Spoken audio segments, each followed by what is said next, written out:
मोदी सरकार के 11 साल पूरा होने के मौके पर बीजेपी प्रेस कॉन्फ्रेंस कर रही है। जेपी नड्डा क्या कुछ कह रहे हैं, सुनते हैं। हम विमेन रिजर्वेशन की तरफ नहीं बढ़ पाए, लेकिन 33% विमेन रिजर्वेशन देने का काम प्रधानमंत्री मोदी जी के नेतृत्व में हुआ। और उसी तरीके से अगर हम देखें इकोनॉमिक डिसिप्लिन के लिए, इकोनॉमिक डिसीजन में भी बहुत गहरी सोच के साथ जो आर्थिक जगत को बहुत तीव्र गति से आगे खड़ा कर सके, इसके लिए निर्णय लिए गए। प्रेजेंटेशन ऑफ बजट का एडवांसमेंट, हम अभी भी ब्रिटिश की दुनिया में जी रहे थे, ब्रिटिश काल में जी रहे थे, उसको एडवांस करना, उसके साथ साथ प्लान और नॉन प्लान एक्सपेंडिचर को अलग अलग जो डिस्टिंक्शन था उसको समाप्त करना, ताकि हम बेटर किटी का उपयोग कर सके। हमारे अश्विनी जी बैठे हुए हैं, रेल बजट को एसिमिलेट करना और भारत की आर्थिक जगत को एक साथ कैसे देश के लिए डेवलप किया जा सकता है उसको करना। आप भी जानते हैं, हम भी जानते हैं कि हमारी इकोनॉमी 10th से छलांग लगा करके 5th पर पहुंच गई, और अब जो इंटरनेशनल मॉनेटरी फंड का जो अब नया डेटा आ रहा है वो हमको 4थे स्थान पर ला रहा है, और हम 4थे स्थान की तरफ हम अग्रसर हुए हैं। और हम 4th straight consecutive 4th straight में हम अपने ग्रोइंग इकोनॉमी में इस ईयर भी हम सबसे आगे हैं। और उसी तरीके से हम देखें फास्टेस्ट ग्रोइंग इकोनॉमी के रूप में हमारा 4था साल लगातार चल रहा है। Per capita income has increased by 67%, foreign exchange reserves has increased by 135%, exports at the record of to the US dollars is 825 billion, gross FDI rise is 106%, taxpayers का बेस बहुत इंक्रीज हुआ है, वो 127%, और उसी तरीके से ग्रॉस डायरेक्ट टैक्स कलेक्शन ये भी 238% का इंक्रीज हुआ है।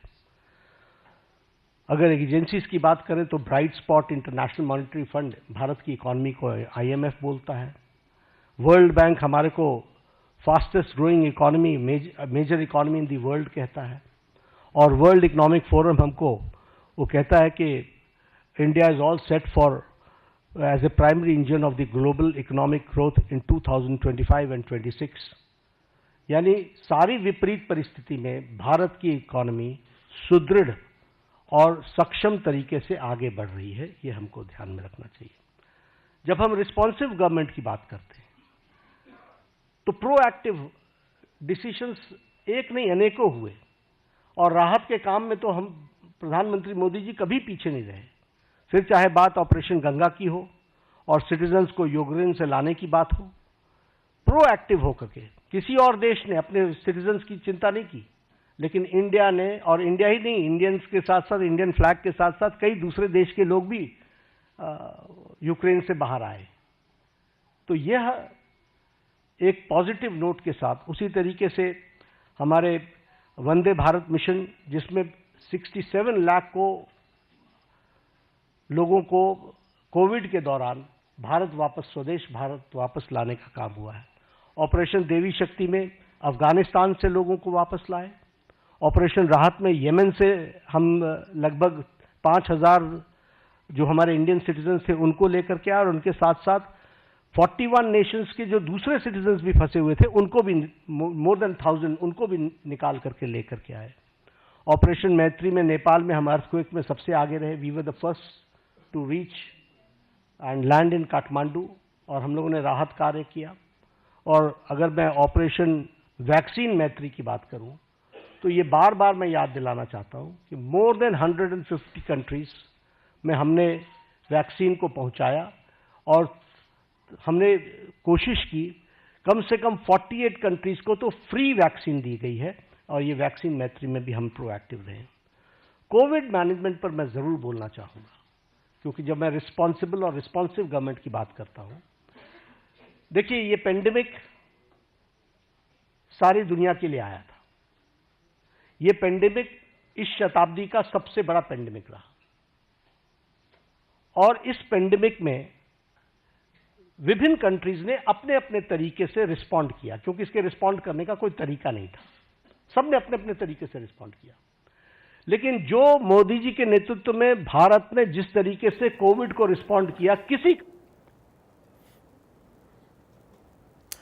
जेपी नड्डा को आप सुन रहे थे। बढ़ते आगे एक बड़ी खबर मिल रही है, बड़ी जानकारी इस वक्त सामने आ रही है। मोदी सरकार के 11 साल पूरा होने के मौके पर जेपी नड्डा ने प्रेस कॉन्फ्रेंस में बताया कि विकसित भारत के लिए हम लोग काम कर रहे हैं। 11 साल पहले तुष्टीकरण की राजनीति होती थी। देश की जनता ने माना मोदी है तो मुमकिन है। कई चुनौतियां इन 11 सालों में आईं, लेकिन उन चुनौतियों से पार पाते हुए किस तरह से सरकार ने काम किया, उसका जिक्र जेपी नड्डा करते हुए नजर आए। उन्होंने कहा कि विकसित भारत के लिए काम कर रहे हैं। 11 साल पहले तुष्टीकरण की राजनीति होती थी।